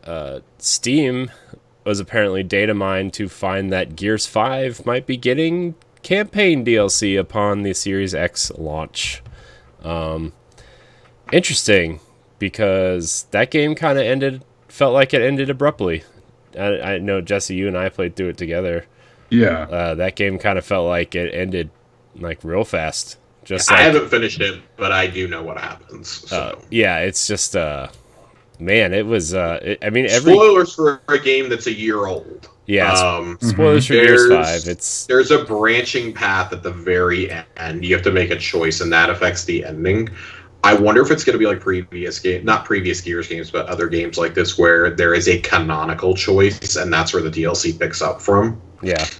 Or it just reads your save data. I'm going to be really cool if it reads your save data and you get a completely different experience. Yeah, that's what we kind of talked about when we were playing the game. I think we kind of talked about that a little bit, like what we thought it would do. Because isn't that similar to kind of what Mass Effect does? It reads what you did in the last game to start the next one, and then that kind of like almost sets a narrative of where you're at in the story to continue the next game. It affects party members. If you had a party member die in there, like, for example, one of the biggest ones is Rex. If he dies in Mass Effect 1, you don't get him in 2 or 3, and he becomes like super useful in 3. So you're like, oh, well, shit, I guess I'm going to go back and play through Mass Effect 1 to save Rex so I can have him in numbers 2 and 3. Yeah, I do like that idea, and I think some, the guys at Coalition would be really good at pulling something like that off. That would be confirmation. Oh, go ahead, Jesse. Sorry. I was just gonna say, I just think that would be the best way to do it, to handle all that. Yeah, I think for me, this kind of if they do this signals one of two things. One, that Microsoft is really going to double down on these remasters, not remastered, but like upscaled games. Optimized for Series X. Optimized for Series X. TPM. That they're going to do those this fall, which I kind of suspected this, not from Gears, but I suspected this possibly for Gears Tactics and Forza Horizon 4 for new expansions. Not to be Series X exclusive or anything, but be like, hey, this is the best place to play them. Like, you already have them on Game Pass. Like, just drop $20 for an expansion. Like, I know I'm a sucker for buying expansions for games on Game Pass, like, because I don't buy the core game. But I've played so much Forza Horizon 4 that I bought the upgrade pack on the game sale a couple weeks ago. It gave me both the Lego pack or whatever. So I got the Lego pack, I got Fortune Island, I got the VIP pass, I got there were like 4 or 5 car passes in there, and something else, all for $18 after my Game Pass discount. And Yeah. I looked at it, normally to buy the expansions together, like even on sale is like $25. So I saved a pretty solid amount. I mean, not a solid amount. I saved a great amount of money here. And that's a game that's gotten a lot of monthly updates as well since it came out for the last 2 years. It keeps getting monthly updates, and Microsoft really seems to be leaning into that. So I think Gears 5 DLC, great idea. And that's also confirmation to me that do not expect Gears 5. Not that we were expecting it in 2021, but maybe don't even expect it in 2022. If they took time to make a single-player DLC, they were helping out Splash Damage with developing tactics, and there's the long gestating rumor that a lot of the Coalition staff was pulled to help try and get Halo Infinite out the door this year.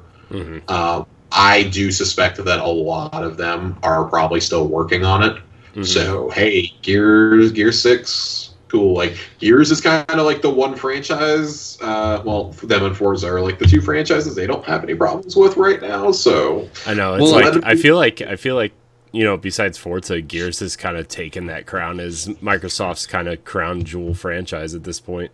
Because, like, 4 was... They have.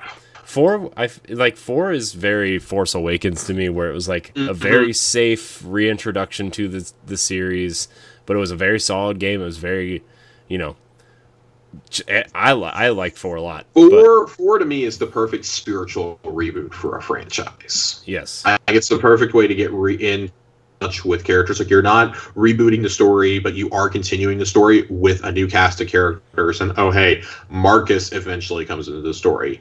You know, Cole eventually comes into the story. Like, you're eventually going to meet up with these characters, and of course, you know, Queen Mira is a big part of 5's narrative.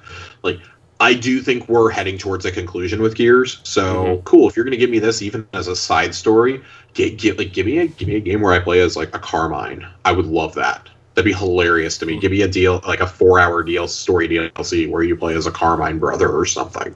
Well, the rumor for the potential DLC is actually explaining the Hive Busters, like that. Okay. That mode, the escape mode or whatever, and you play as the Hive Busters, and like, you know, it kind of explains their story. That's been a long standing rumor, but also there's adding on to the story for Gears 5 as well. So, but I almost wonder if this is going to end up being kind of their answer to the style of game that Naughty Dog took Lost Legacy, and that Insomniac is taking Miles Morales. Like, this is basically we're reusing a lot of assets from, well, Lost Legacy didn't do this, but Miles Morales is. We're going to reuse a lot of assets we already had from Spider-Man, and this is something that probably could have been a DLC, but we decided to flesh it out and fluff it up a lot more.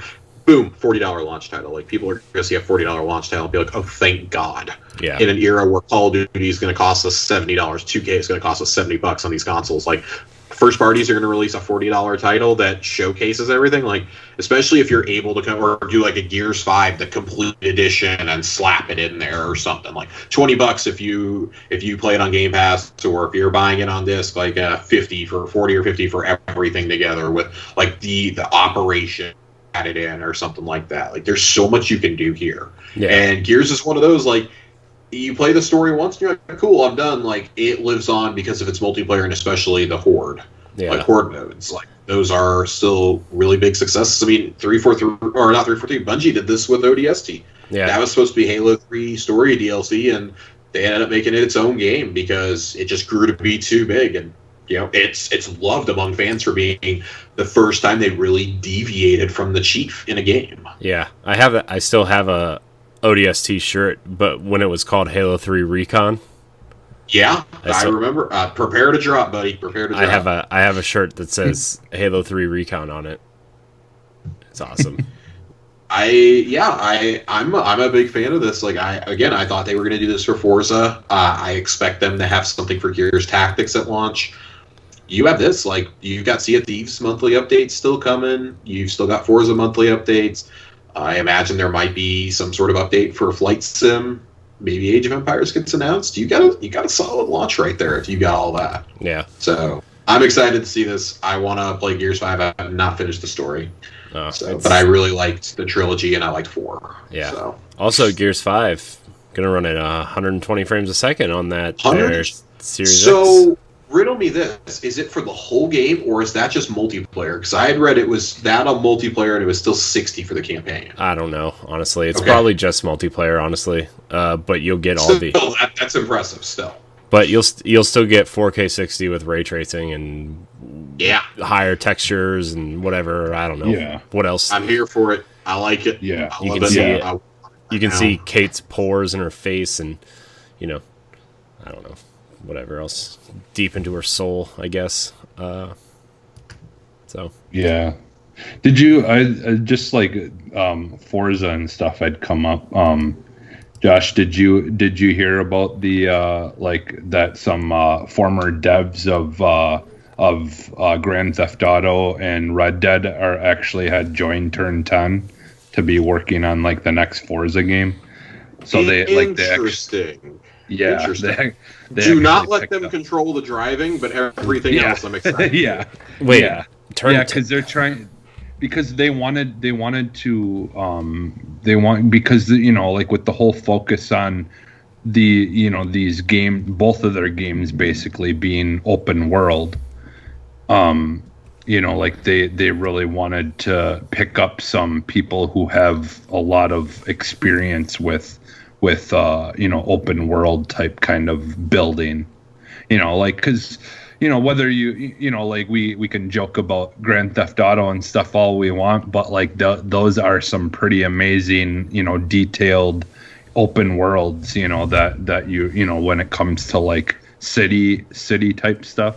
I mean, don't get me wrong, like I love what they've done in the Forza Horizon games, but I I could definitely see those games being very interesting and having some much more dynamic things that that are out in the world, or I think I think they've done a good job. They've done a pretty good job already with some of that stuff, but I could definitely see them trying to outdo what they've done. I think that's the point. That's kind of where they're getting to. They're getting to a point now where they've kind of got to, with the next generation, they've got to really try to outdo themselves, and really take advantage of the opportunity, to really improve upon those kind of things. So yeah, because Turn 10's the one that did for Horizon, right? They're the Horizon team, right? Turn 10 is the main series. Okay. Playground. That is right. Yeah. Okay. So yeah, Turn 10 so they're working with them right now, making Forza 7. Then, so nice. 8. Yeah, that'll 8. 8. Yeah. Guys, it's just called Forza Motorsport this time around. Yeah. Okay. They're rebooting. They're rebooting the franchise. All right, we're going to get into our questions here. You can email us at arsenalxpodcast@gmail.com or tweet at us at arsenalxpodcast or Boss Rush Podcast. Either one. You can do whatever you want. To get your question read here on the podcast, Paul Gilbert writes in. Paul Gilbert, that sounds like a famous person's name. I feel like he should own some sports team or something. Anyways, he says, "Hey guys, Witcher 3 is getting optimized for Xbox Series X when the system launches. My question isn't necessarily about the game itself, but more of, do you think companies are going to do more of this moving forward with older games, or do you think this is a case-by-case basis and CD Projekt Red are some of the good guys?"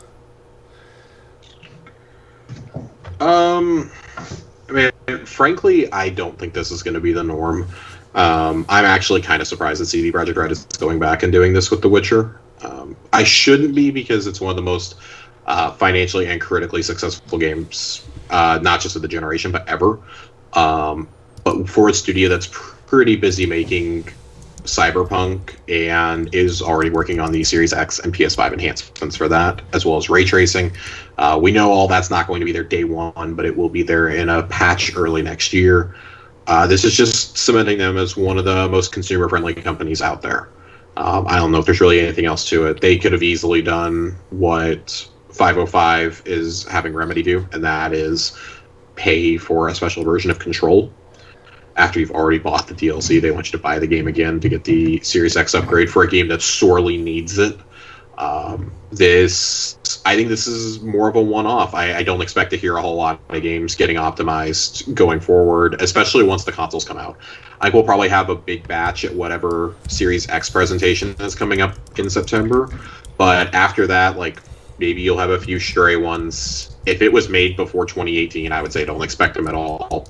That's why I was a little surprised by The Witcher. Like, they'll do some more recent ones. Like, I think Jedi Fallen Order is a high candidate to get one, but outside of that, I've got maybe 5-6 games that I could think of that'll actually get it.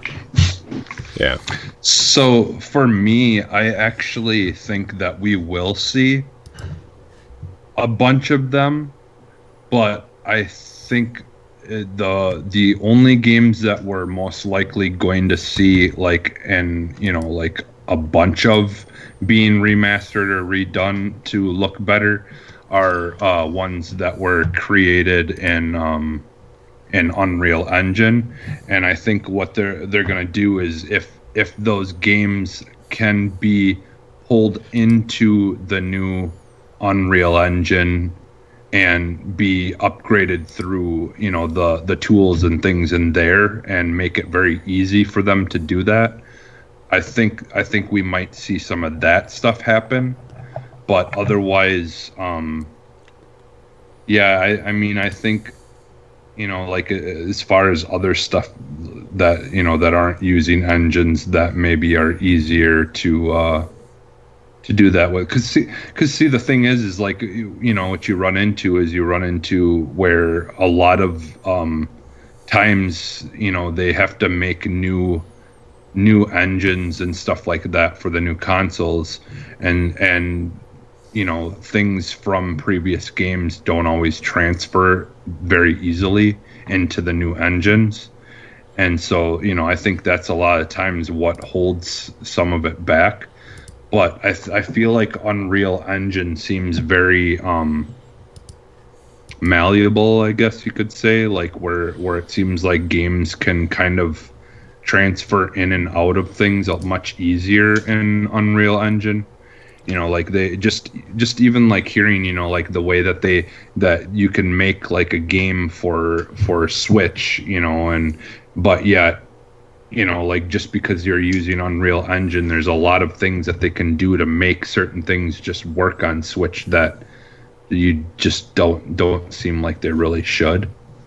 I think we could see, though, a lot of stuff if, you know, this Unreal Engine really does what they said it, you know, that it can do when we've seen it, because, you know, they're basically going to be doing ray tracing through software versus through hardware, you know, with the new Unreal Engine. So I could see, you know, them adding things like that on a software basis, like, instead, and just to at least just, you know, enhance the visuals and make it look better in those kind of ways, but like without having to put as much work into it. So, but I mean, you know, then again, I think that all depends on what they feel like really has a demand, or you know, or even will benefit from it, you know.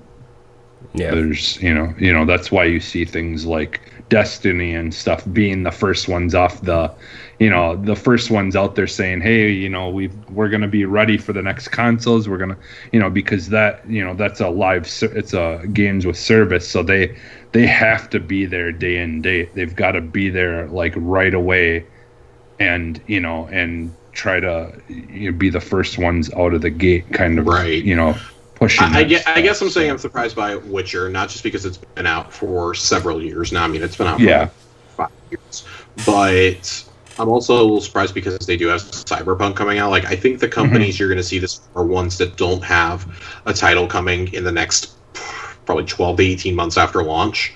That's why Control, like, okay, not super surprising. It got Game of the Year from a lot of people. But Remedy does have a game coming out. It's the Crossfire X campaign. Okay, a real game. Remedy does not have a real game. Could be a real game. You don't know. Yeah, I don't know. I am one of the few people in Crossfire's corner, and I look forward to seeing what Remedy does with it. I have no expectations that it is coming out anytime soon, no matter what they say. Oh, isn't that supposed to be a launch game? Isn't it supposed to be a launch game? I have no idea what it's supposed to be. I played the beta 2-3 months ago now. End of June I played it, and we still have not heard a release date or anything. I'm really hoping that it's just because they're gonna be like, surprise, we held it for Series X Day. You're getting this at Age of Empires. Be grateful. Wow. Oh man, no, but I mean like an actual like a full game that is completely theirs. There's not another Control follow-up. They just finished up the DLC, the Alan Wake DLC, by the way, which I'm really pumped, and I hate myself that I'm gonna buy this game again so I can play it properly. By the way, Crossfire X has a release date of TBA 2020. Man, that just nope. I really want to play the Alan Wake DLC though, and my 1S cannot handle it. It crashed on me 3 or 4 times in one play session, and I was just like, nope, I'm done. Goodbye. Wasteland 3 also, I probably should have added this in earlier, is very close to being in the same category of I'm about to be done with you until you get a performance patch out, because you crashed on me 3 times in an hour-long span. You're about to go into the storage bin for a while, my friend. Yeah, I you know, the thing with Witcher 3, if I remember correctly, I think they have their own engine for that game, and maybe it's just a thing where that engine that they're using for Cyberpunk is very like they can bring the game Witcher into it, you know, fairly easily, and kind of, you know, just enhance things and make it better. Well, I don't know. That engine, whatever the red engine or whatever the Witcher is running on, it's obviously very scalable because that whole game is on one Switch cartridge. So, you know, they can obviously manipulate that however they need to do whatever. And obviously, scaling up is probably way easier than scaling down. But also, I think CD Projekt is in a position where that game sold very well for them, to where they could actually do whatever they need to, right, or whatever they want, and still, you know, I don't know. Last year the Switch version of it supposedly accounted for 70% of their game revenue last year. So, well, if Grand Theft Auto 5 hasn't proven anything, or I mean, Grand Theft Auto 5 has proven that people will buy a game multiple times, and no matter how much time has passed, continue to stick money into it. I mean, I've purchased, like, I mean, not that I'm buying games on next gen stuff, but I've double dipped on games for Xbox and Switch just because, like, I want to play it, and then like 6 months later, they're like, oh, it's coming to Switch. I'm like, oh, well, I will probably actually beat it. I am extremely targeted right now when you say that people are going to buy GTA multiple times. I technically bought that game twice. I will probably buy it a third time. Don't let Ed hear you say that. I bought it twice too. I had it on 360. Hey Ed, guess what? I'm gonna buy a good game multiple times. I'm gonna play a quality single player and a dynamic multiplayer multiple times, and I'll pay money multiple times for it. You really want to get them now? Throw a Resident Evil 4 disc in there, quick! RE4 is great. I've bought it 4 times over my life. I'm absolutely never buying it again. Not that I like to throw shade at Ed when time calls for it or anything, but there was a Twitter thread I was attached to where a friend of show, MJ Kuhn, look for her book coming in 2021. She finally sat down. She said, "I'm going to beat Breath of the Wild," and Ed tagged me in it. And he said, "Corey's going to hate me, but I'm going to beat it this year too." And I was like, I said something real snarky to him, and he's like, "But you haven't beat Okami." I'm like, don't you dare put Okami on the same level as Breath of the Wild. It's not even comparable. Ed, I love you, but I deleted Okami like a week ago. I will not be participating in that book club. I'm sorry.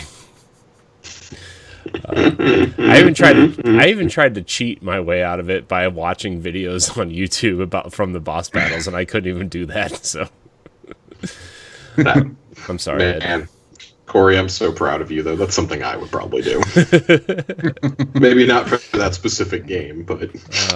Man, I'm sorry. The only thing holding me back is that it's like 30 or 40 hours, and I just, like, when we have 1 month to do a game or whatever... And this has just been the worst time for me to have to do a 30-hour game when I've like where I've been gone almost the whole entire month. Well, the thing, not to get too off topic, but the thing is too with book club, maybe we just do book club when we finish the game and not try to schedule them out every month, because that just did not work out in anybody's favor, except for the people who have time to play games when they're not at work, you know? Yeah. So, anyways. That's just that was like why I said, like, I don't know that I can really participate in it in general. I can't guarantee anything. I'm almost thinking like maybe book club is, we save that as an idea for when, you know, later down the road when we actually have things established, or like, maybe we do it every 2 months or every 6 weeks or something. So, but anyways, just to get back to the question, case by case basis. I mean, you see EA making confusing remarks about, you know, what do they call it? Player entitlements is what they're calling it. And then you see what Call of Duty's doing by packaging the next gen version for an extra $10 or $20 with their Call of Duty. Yeah, because Microsoft said that they didn't want developers charging for upgrades. So what they're doing is they're throwing them into like upgrade editions or Game of the Year editions if it's an older game. And then you got companies like CD Projekt Red who are, nah, we've sold like 35 million copies. Y'all can have the upgrade for free. We don't really care. Fantastic. Thank you.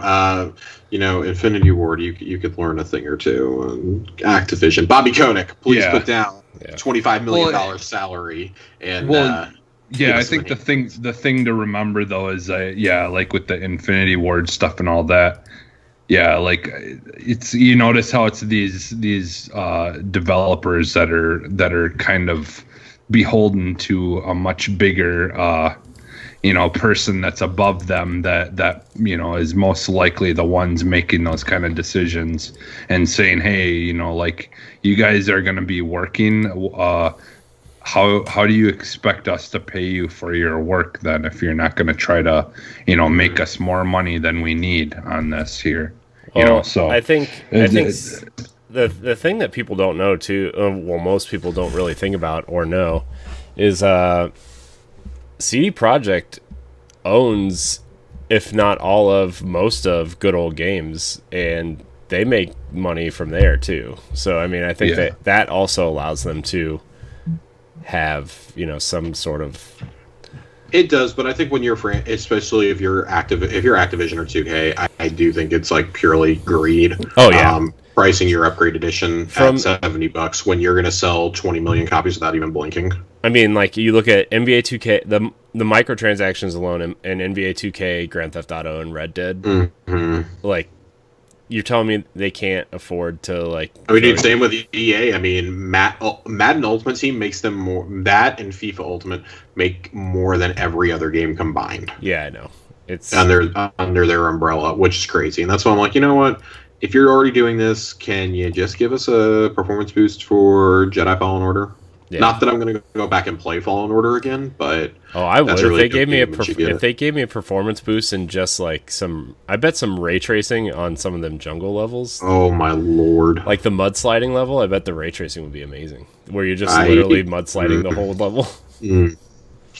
I would like it for that, and I'm actually really surprised they haven't announced an up-res for Squadrons, considering it comes out next month. Or Battlefront or whatever, even. Yeah, like some of those kind of Battlefront games. 2 is one that I would love to see it on. That's the EA game I'd like to see it on the most, but they have already confirmed they're done with support for that game. Mm-hmm. That's something that would require effort, so I don't expect to see it. You think there's going to be a Battlefront 3? No. Battlefront 2 finally got to the point of 2 years after launch, and then they meet support. They've got stuff from all across the saga in there, though, so until there's something new going on that isn't Clone Wars related, I don't expect to see it. Where's my Knights of the Old Republic remake rumor that was happening like a year ago?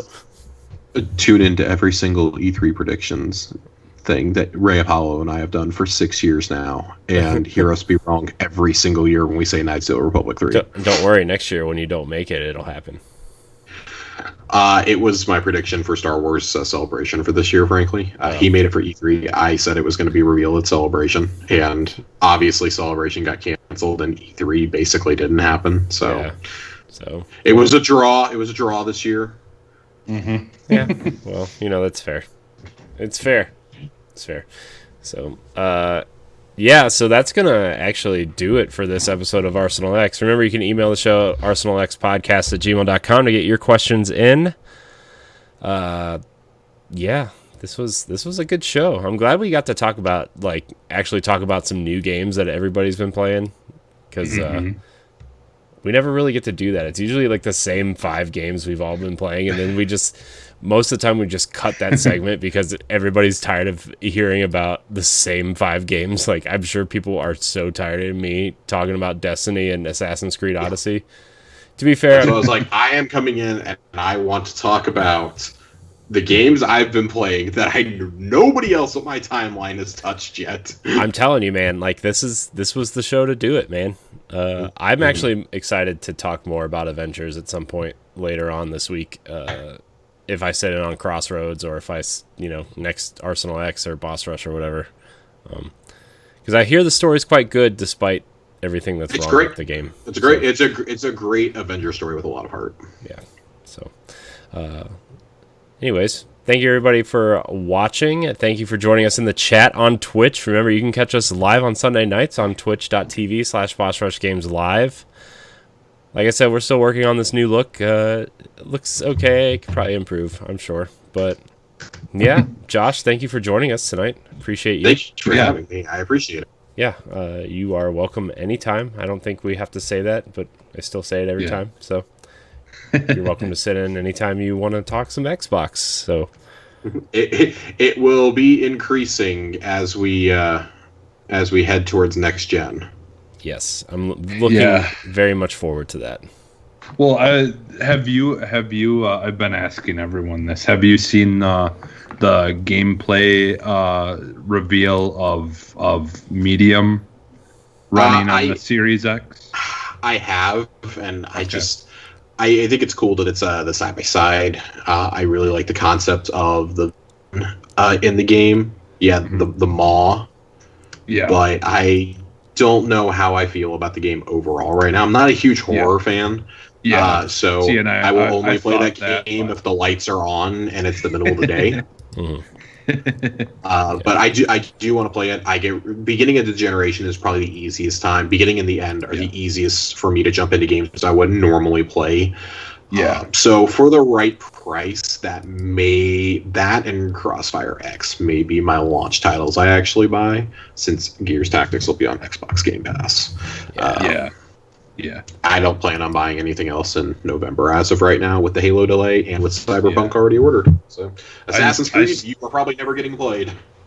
I still think that we're gonna get a flight simulator pretty close to launch. Yeah, I think it's gonna be. I simply didn't include Flight Sim because I'll play it for like 3 hours and be like, "Cool, I saw my house and I saw Disney World." I'm done. Major Nelson actually flew over the Contemporary and the Magic Kingdom. If you saw that, it was pretty. I saw that. I'm like, you know what? I want to land in the bus lanes with my little plane, and then I'm done. Yeah, maybe land on Main Street if it'll let me. Yeah. So, All right, we're going to get out of here. I want to thank everybody so much for watching and are listening. Josh, where can we find you? As always, you can find me on the Tower Casuals every Thursday night here on Boss Rush Games. And you can find me on Twitter at @Josh_Finn. That's Finn with 2 N's. And come see if Wasteland continues to crash on me and my inevitable raging about not having nearly enough Hawkeye content in the Avengers. Jesse, where can we find you? You can find me almost everywhere as Phantom NXS. You can find me at I am CoreyHD on Twitter and Instagram. You can find me on a plethora of content on Boss Rush Games, including Nintendo Power Block, which is live tomorrow night right here on this channel. Same time, same place, same channel. That's twitch.tv/Boss Rush Games Live. I want to thank everybody for joining us in the chat, for watching and listening. Remember to like, subscribe, share, rate, and review wherever you consume our podcast. It really helps. And we're going to throw up the X because we are exiting out of this live show. Goodbye, everybody. I hate you Bye. so much.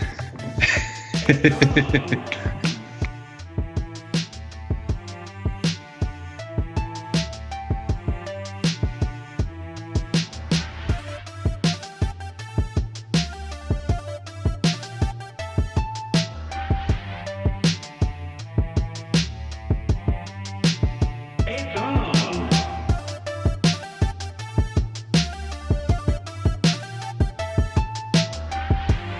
What's the matter? You hurt? A brawl